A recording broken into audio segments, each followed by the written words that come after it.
mga higanteng ito. Pero ang mas nagpapaganda sa kanila ay ang pangangailangan nilang huminga ng hangin. Tama! Kailangan ng Arapaima na lumutang para makahinga ng hangin kada 20 minuto. Ang tahanan nila, ang mayaman luntiang katubigan ng Amazon Basin. Dito, kumakain sila ng isda, mga krustasyo, at minsan pati maliliit na mamal at ibon. May mahalagang papel ang Arapaima sa kultura ng mga katubong tribo. Malaking tulong din sila sa ekonomiya ng mga komunidad sa pamamagitan ng pangingisda at ecotourism. Pero nanganganib din sila dahil sa sobrang pangingisda at pagkasira ng kanilang tirahan.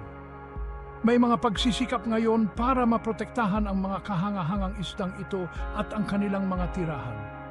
Kapag tagulan na, gumagawa sila ng malalaking pugad. Dito nila binabantayan ang kanilang mga itlog at mga anak hanggang sa handa na ang mga itong lumangoy ng malaya.